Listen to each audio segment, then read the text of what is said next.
Salut à tous, j'espère que vous allez tous bien. On est reparti aujourd'hui pour une vidéo économie dans laquelle on va revenir sur un thème qu'on m'a beaucoup demandé, c'est la croissance économique. C'est un chapitre qui tombe souvent en concours, pourtant c'est peu traité par les écoles, enfin par les prépas.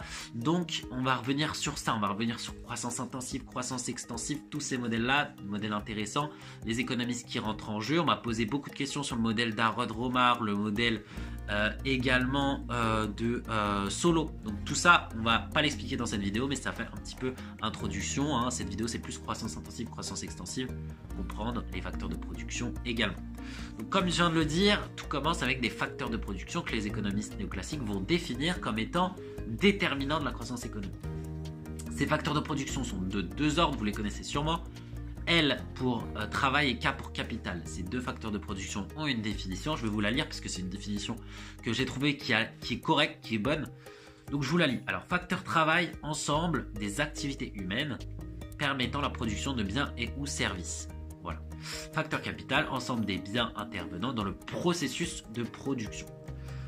Donc ces facteurs sont à l'origine de la croissance qui est définie à travers une fonction de ces facteurs, donc ce qu'on appelle la fonction de production.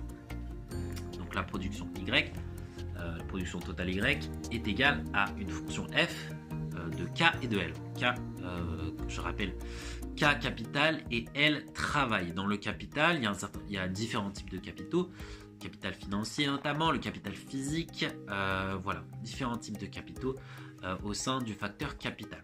Donc, ce qui nous intéresse, c'est Robert Solow. Qu'est-ce que dit Robert Solow? C'est un économiste néoclassique qui crée en 1956 et qui nous explique d'abord, qui introduit cette fonction de production, hein, c'est lui qui va l'introduire, qui va le modéliser véritablement à travers des courbes, mais c'est sous certaines hypothèses que je dis brièvement. Le fait que les économies d'échelle soient constantes, le fait qu'il y ait la décroissance des rendements factoriels décroissants, c'est-à-dire qu'on arrive à un état stationnaire après l'utilisation des facteurs de production, et aussi les hypothèses de la concurrence pure et parfaite. Je vais vite parce que en fait, c'est vraiment des choses que vous n'allez pas forcément utiliser en dissertation. Donc, sous réserve de ces hypothèses, la croissance est fondée sur des facteurs de production K et L. C'est ce qu'on appelle tout simplement la croissance intensive. Et non, c'est la croissance extensive, bref. C'est ce qu'on appelle la croissance extensive, pardon.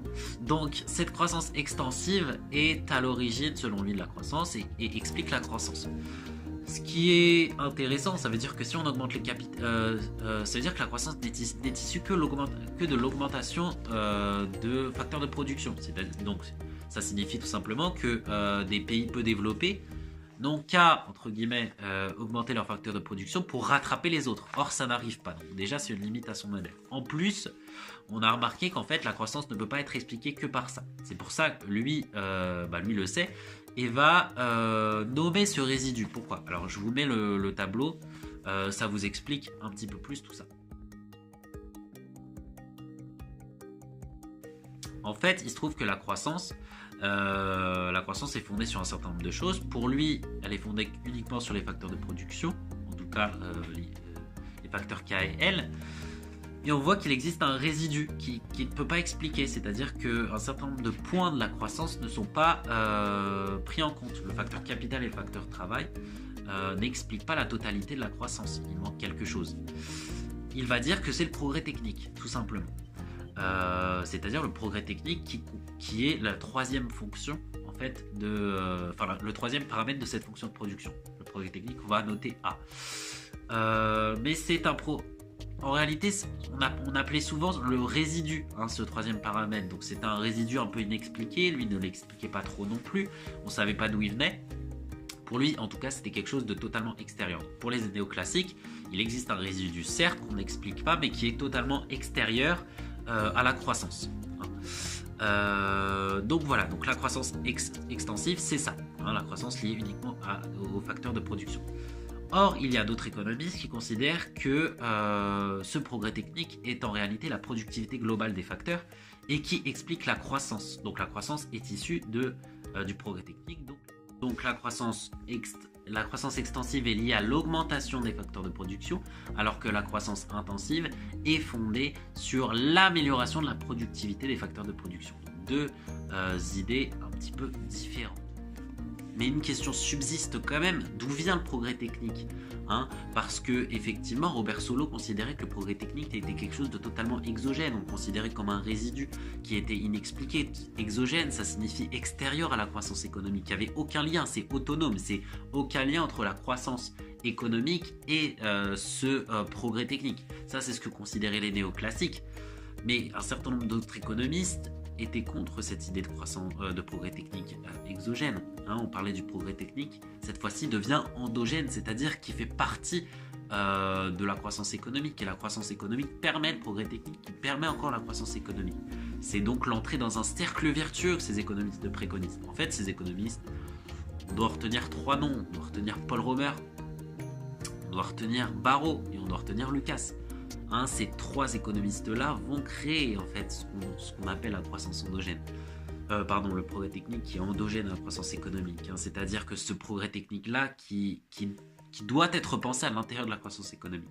Hein, avec la création, comme je l'ai dit, de cercles vertueux, avec une croissance économique qui permet des investissements qui permettent le progrès technique, et ce progrès technique qui permet des nouvelles technologies, et ces nouvelles technologies qui vont permettre à nouveau la croissance, donc et tout cela bouclé d'externalités positives, oui. Donc ce progrès technique qui est endogène remet totalement totalement en cause cette idée qu'on pourrait rattraper des pays. Hein, ça devient de plus en plus difficile de rattraper des pays car plus le pays est développé, plus il est difficile pour les autres pays de le rattraper parce qu'il a déjà tiré profit de ce cercle vertueux de croissance économique qui entraîne le progrès technique. Donc finalement, ces 3 économistes, comment ils interviennent? Paul Romer va expliquer ce schéma en disant que la croissance économique permet de l'investissement public, qui permet de la recherche scientifique, qui va permettre des nouvelles technologies et donc de la croissance. Barrow a une approche beaucoup plus liée à l'investissement de l'État, à l'utilité publique, qui va permettre également des externalités positives et de la croissance économique, alors que Lucas, enfin, va considérer beaucoup plus le capital humain, qui lui permettra également d'enrichir la croissance économique. Voilà pour ça. Donc j'espère que cette vidéo a été comprise par toutes et toutes. J'espère que vous avez aimé cette vidéo. Si c'est le cas, n'hésitez pas à lâcher un like, un pouce bleu et à vous abonner à la chaîne YouTube. C'est hyper important, mais de plus en plus c'est cool. Je vous dis à bientôt pour une prochaine vidéo. Je vous invite à cliquer sur le lien dans la description pour recevoir encore votre kit de survie du prépa. Et je vous dis encore une fois à la prochaine pour une prochaine vidéo. Allez, ciao!